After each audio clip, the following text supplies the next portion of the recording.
Oui. Monument.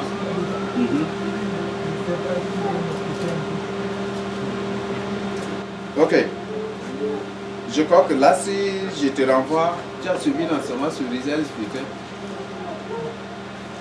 La vidéo sur Israël Spirituel. Donc, si tu n'as pas une carte mémoire, après tu nous donnes et puis on va mettre à ta disposition.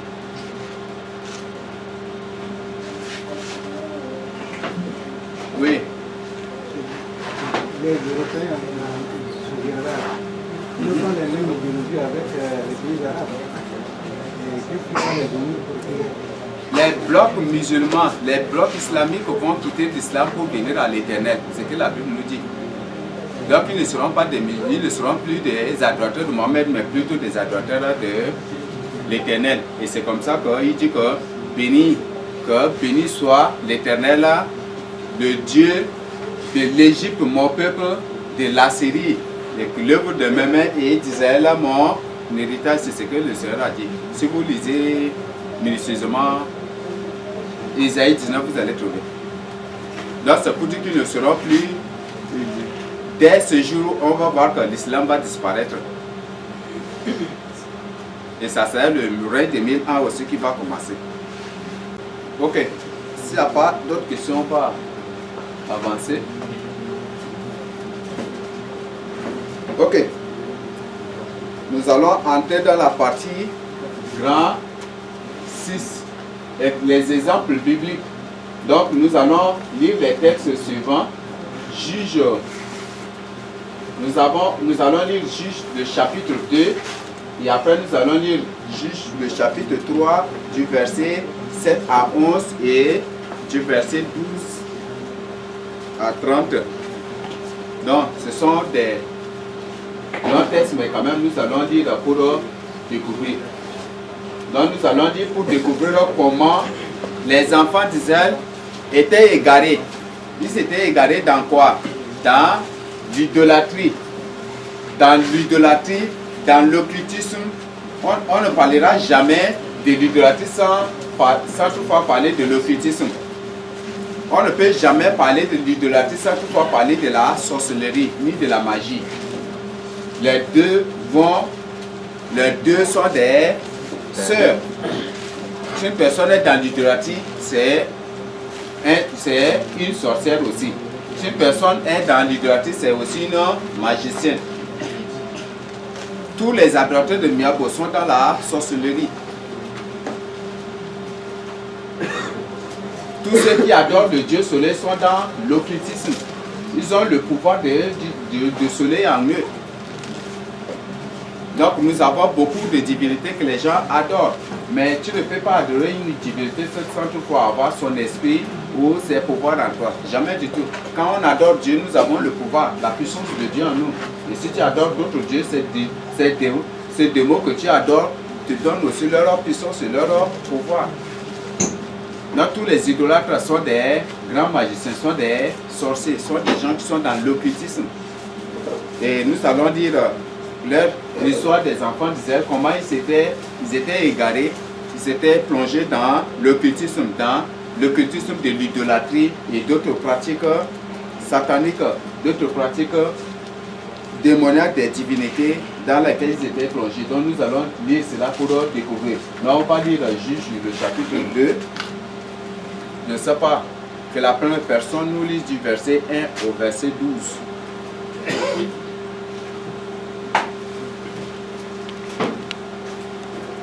Juge le chapitre 2, ça dit à votre voix. 1 à 12. Oui. Un envoyé de l'Éternel monta de Gigal à Bokim et dit: Je vous ai fait monter hors d'Égypte et je vous ai amené dans les pays que je jurai à vos pères de vous donner. J'ai dit: Jamais je ne romprai mon alliance avec vous.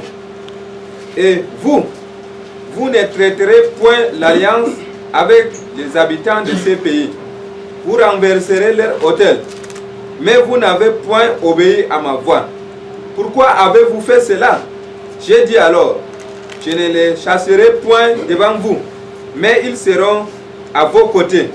et leurs dieux vous seront un piège. Lorsque l'envoyé de l'Éternel eut dit ces paroles à tous les enfants d'Israël, le peuple éleva la voix et pleura.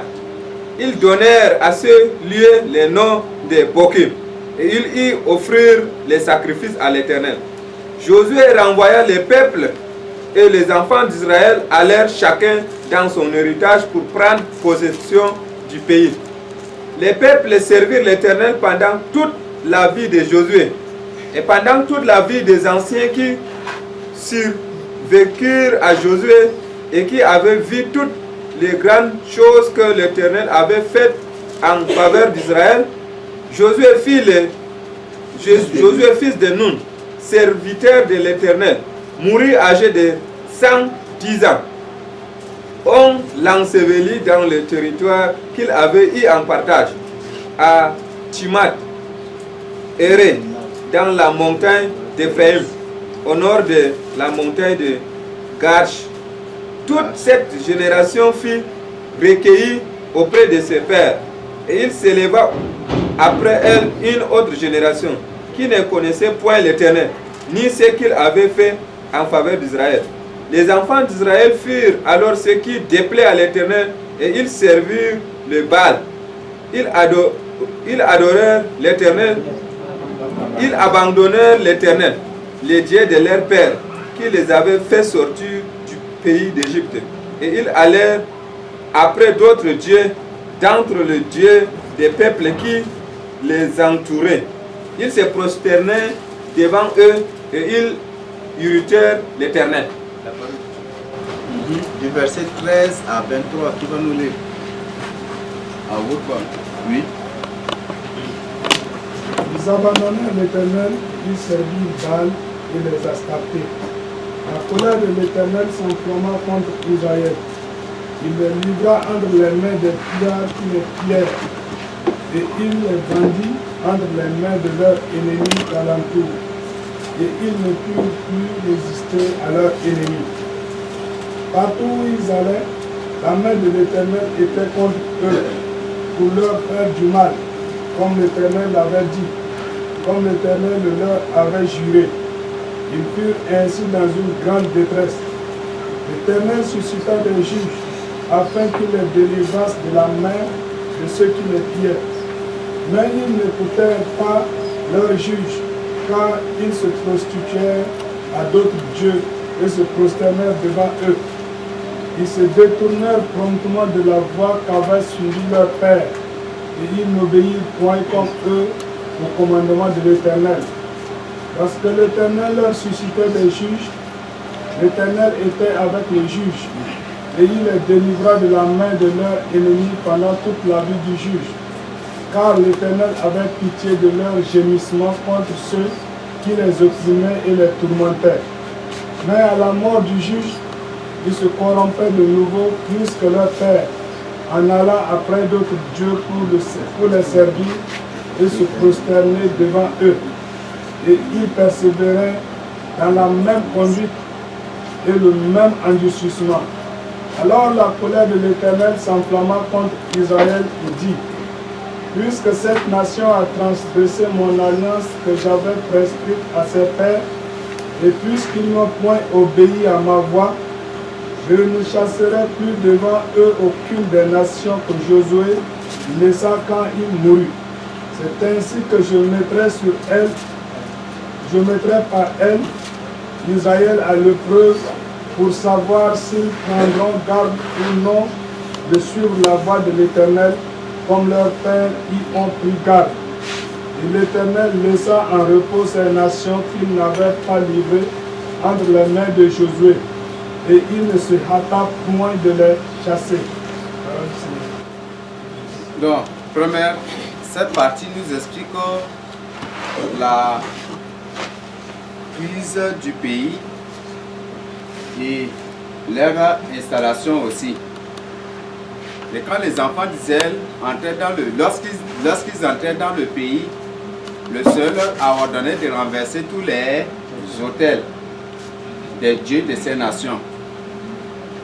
Il leur a donné cet ordre et il leur a recommandé d'exterminer tous parce que ce sont des nations qui ont commis des abominations devant lui.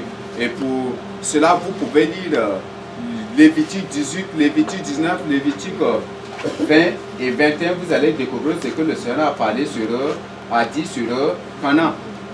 Donc le Seigneur dit que c'est à cause de ces choses-là que je vais exterminer ces nations. Et il leur ordonne qu'ils doivent exterminer ces nations-là.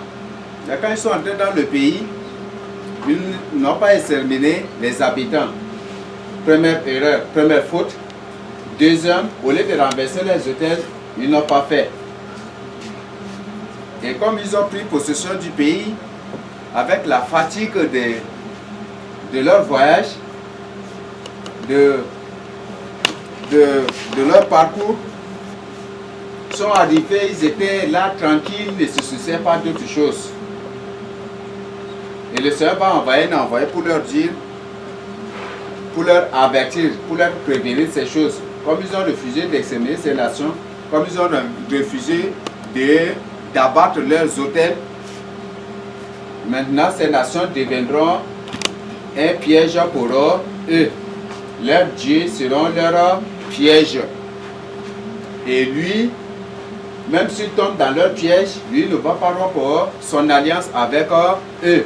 Mais il va plutôt les punir, les châtier à cause de ces choses-là. Et la suite nous parle de la mort de Josué, ce que Josué avait fait. Et les enfants d'Israël ont pris possession. Et un moment après, la génération qui était venue avec Josué était morte. Et il s'élevait une autre génération et après c'était autre chose. Cette autre génération ne connaissait pas l'Éternel. C'est encore un problème à ce niveau.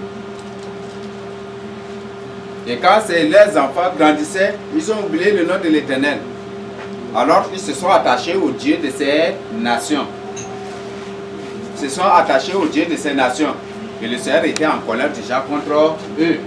Et la Bible nous dit que quand ils s'étaient détournés de l'Éternel pour adorer ces divinités, les idoles de ces nations, le Seigneur a envoyé des pillards. C'était ça le premier. Premier, ce sont des pillards qui sont venus. Non, les pillards, ils sont venus et puis entrer dans la ville, se mettre des désordres, des dégâts et puis ramasser les biens, l'or, l'argent, tout ce que vous possédez de précieux. Entre-temps, même là, si tu portes un beau habit, ils vont venir prendre ça avec toi de force et puis partir avec. C'est ce que les pillards faisaient. Et ces pillards sont venus, ils ont pillé Israël à maintes reprises. Et quand nous allons lire le chapitre 3, nous allons découvrir que ce n'est plus des pillards, mais plutôt desquels?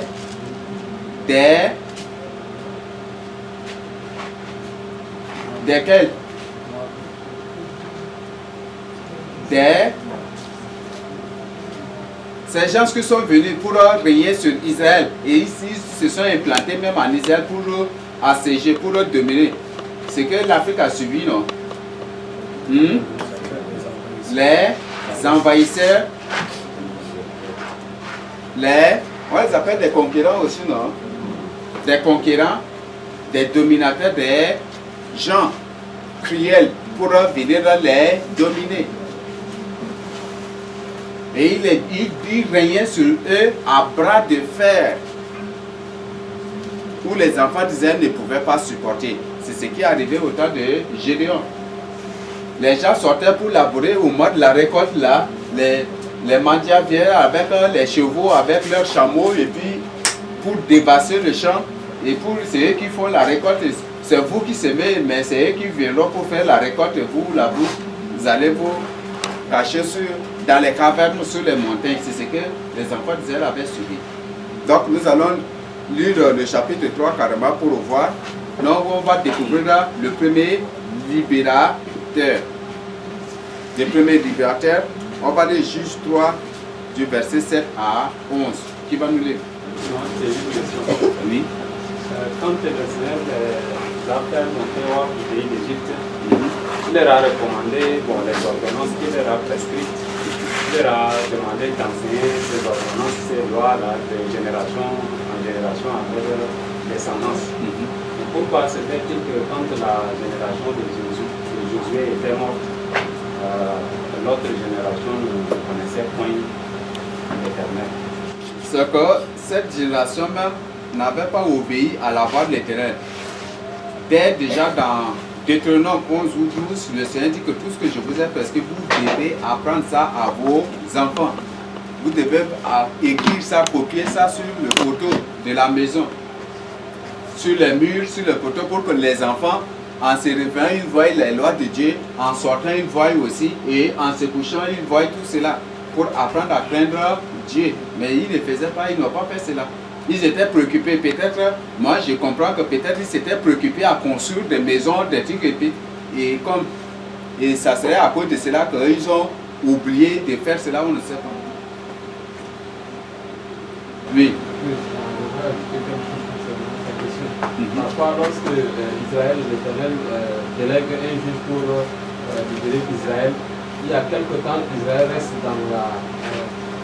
comme le Seigneur a exaucé Israël, peut-être une année, il n'y a rien. L'Éternel, Israël reste dans le calme. Et comme pendant cette période, et qu'il n'y a pas de perturbation, il n'y a pas de guerre, du coup, ils se sentent qu'ils ne sont plus menacés. Et à la fin, ils retombent encore dans leur propre péché. C'est comme ça que encore les gens après les garments doivent menacer. Ok. Donc c'est à cause de ces choses-là. Parce qu'eux-mêmes, au lieu d'apprendre les générations à craindre l'Éternel, ils n'ont pas fait. Alors au lieu de leur apprendre les lois, les commandements, tout ce que le Seigneur leur a prescrit, ils n'ont pas fait. Et ils s'étaient préoccupés à d'autres choses. Et c'est à cause de cela que les enfants ne connaissaient plus l'Éternel.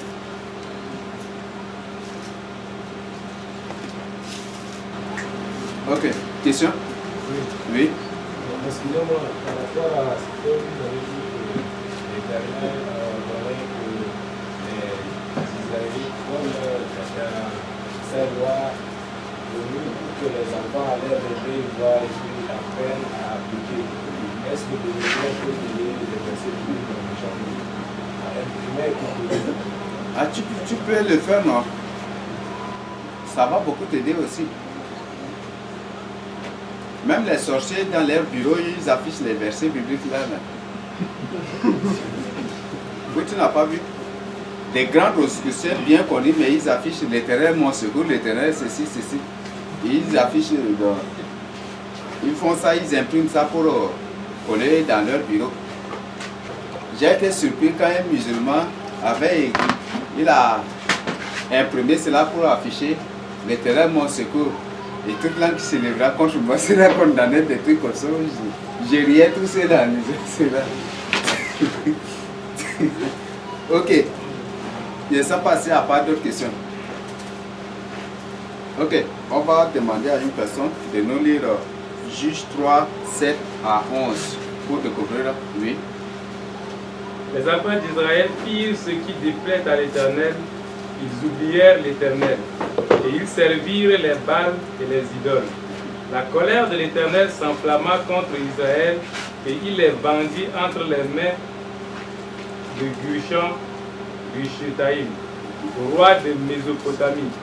Et les enfants d'Israël furent asservis 8 ans à Gushon-Rishethaïm. Les enfants d'Israël crièrent à l'Éternel, et l'Éternel leur suscita un libérateur qui les délivra, Othniel, fils de Kénas, frère cadet de Caleb. L'esprit de l'Éternel fut sur lui. Il devint juge en Israël, et il partit pour la guerre. L'Éternel livra entre ses mains Gushon-Rishethaïm, roi de Mésopotamie, et sa main fut puissante contre Gushon-Rishethaïm. Le pays fut en repos pendant 40 ans, et Othniel, fils de Kénas, mourut. Voilà ce qui était passé. Ici on parle d'Israël. Israël constitue une nation. Lorsqu'il s'était détourné de l'Éternel, lorsqu'il s'était détourné pour adorer d'autres dieux, pour adorer les idoles, les divinités, les statues de ces nations païennes. Qu'est-ce que la Bible dit? que le Seigneur leur a envoyé des ennemis. Et le roi de Mésopotamie est venu pour les dominer. Il a rayé sur eux à bras de fer. Ils ne pouvaient plus supporter. Et comme ils ne pouvaient plus supporter, ils sont obligés de se tourner vers l'Éternel. Éternel, où est le Dieu de Moïse? Éternel, Éternel. Et ils se repentaient. Ils criaient en se repentant. S'ils ne se repentaient pas, le Seigneur n'allait pas les secourir. Mais parce qu'ils s'étaient repentis. Et c'est en se repentant qu'ils criaient à l'Éternel. Et le Seigneur les a exaucés. Et il a suscité le premier juge d'Israël. C'était Othniel. Ce juge est parti en guerre. Mésopotamie n'est pas n'importe quel royaume ici. C'est un royaume qui regroupe beaucoup de pays aujourd'hui. Quand on parle de Mésopotamie, on parle de ces nations qui aujourd'hui, c'est comme si c'est le bloc du Moyen-Orient actuel. Et c'était contre cette Mésopotamie que Othniel est parti. C'est un libérateur que Dieu a suscité. Et si Dieu l'a suscité, c'est parce que c'est une personne qui vit dans la crainte de Dieu. C'est une personne qui vit dans la crainte de Dieu. Et cela nous fait comprendre, on dit que c'est le frère cadet de Caleb. Qui est ce Caleb là? Qui est ce Caleb là?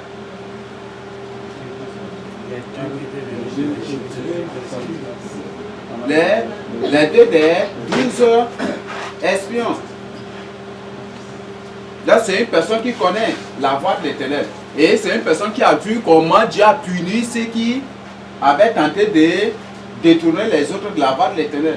Non, c'est à cause de cela qu'il a gardé ferme la parole de Dieu, les lois de Dieu. Et comme il demeurait dans la crainte de Dieu, Dieu l'a choisi pour délivrer les autres. Le Seigneur passe toujours par un homme pour délivrer. Donc, c'est ce qui était passé. Et on trouve ici que quand la nation israélite s'était détournée, poussait des cris à l'Éternel en se repentant, Dieu l'a délivré. C'est seulement si le Tchad avait accepté d'adopter la parole de Dieu comme sa constitution. On ne va plus parler de néocolonialisme, non? Et surtout, on ne va plus. La colonisation, bon. On n'allait même pas parler de ces choses-là. Les Européens n'allaient même pas dominer ce pays. Les Européens n'allaient même pas dominer ce pays. Ni les Américains, ni les Asiatiques ne vont dominer ce pays. Si et seulement on adopte la parole de Dieu comme notre constitution, en éliminant eux-mêmes, ces politiciens savent bien, même les scientifiques, des grands chercheurs ont mené des recherches, ils ont trouvé que même le Coran, c'est l'islam, c'est juste une religion de crime, que ce n'est même pas une religion qui vient de Dieu. Et ils ont confirmé que la Bible, là, c'est à 100 quelques pourcents.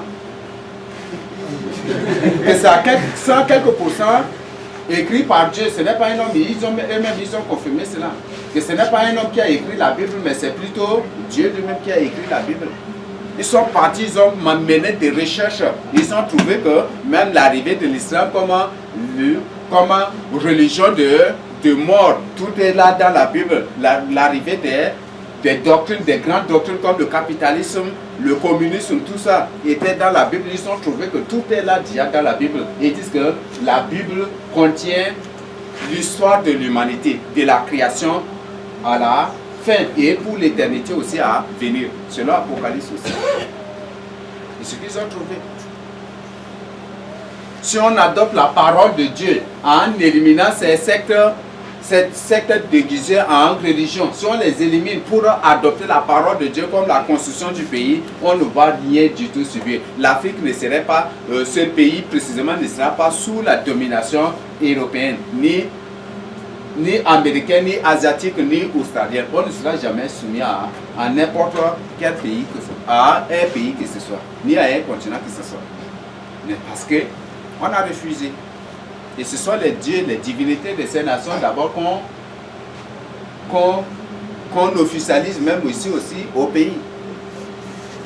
Les sectes comme Rotary Club, là, ce que c'est officialisé, non?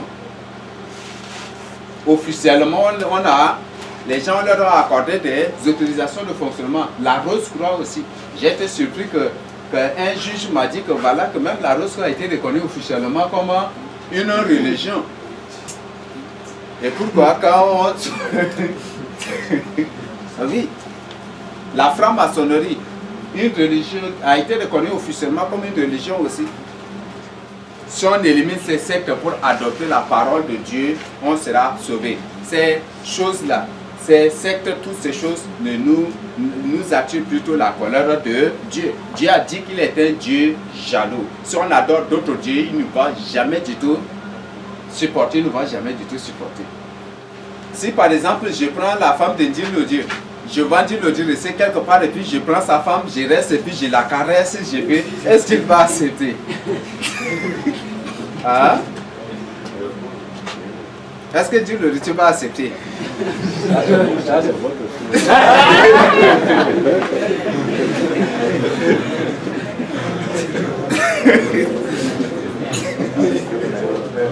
Hein? Il ne va même pas accepter. Peut-être c'est que le banc sur lequel il est assis là, c'est ce banc qu'il va prendre en venant en toute vitesse contre moi pour me tabasser ou même pour m'éliminer. Dieu, c'est un Dieu jaloux. Si tu adores d'autres dieux, c'est pour dire que, même lui, il a précisé dans Ézéchiel 23 que Israël, Juda sont des femmes prostituées qui aimaient, qui ont beaucoup d'amants. Et que le degré de leur prostitution même, c'est la prostitution la plus élevée. C'est ce que le Seigneur a dit. Parce que les autres prostituées, quand tu couches avec eux, elles demandent de l'argent. Mais que Juda et Israël, eux, ils ne demandent pas de l'argent, mais c'est eux qui donnent plutôt de l'argent pour la prostitution. Et c'est ce que nous faisons aujourd'hui. Dieu, c'est un Dieu jaloux. Si tu adores d'autres dieux, il ne va jamais du tout supporter. Il ne va jamais du tout accepter. Tout comme aujourd'hui, si par exemple, même c'est ce qui se fait beaucoup aussi, il faut, si tu veux peut-être avoir peut-être un problème avec un frère, c'est ce qui même était passé aussi. Il faut tenter seulement de t'approcher de la femme de ton ami et parler de manière à exciter sa jalousie. Vous allez découvrir prochainement, il ne va plus te parler. Il va avoir la haine, la rancune, ou peut-être il va découvrir d'autres choses, des jalousies, ou peut-être si la femme rentre là, c'est à la maison d'avant, ils vont se découvrir aussi. Dieu ne veut pas ces choses, Dieu ne veut pas qu'on adore d'autres dieux. Donc c'est ce qui était passé, et en tant que nation, en tant que peuple de la nation tchadienne, en tant que peuple d'autres nations, ce qui est très capital pour nous, c'est d'observer la parole de Dieu, de mettre en pratique la parole de Dieu. Même si au niveau de la présidence, même si à la présidence ils ne le reconnaissent pas, mais si le peuple eux-mêmes, si le peuple décide, ou si les peuples du pays décident d'adopter la parole de Dieu comme constitution, ils vont le faire. Ils vont le faire. Décidez seulement de vivre conformément à la parole de Dieu et mettez-vous en prière. Ils vont le faire. Soit ils vont fuir, ou soit ils vont accepter aussi.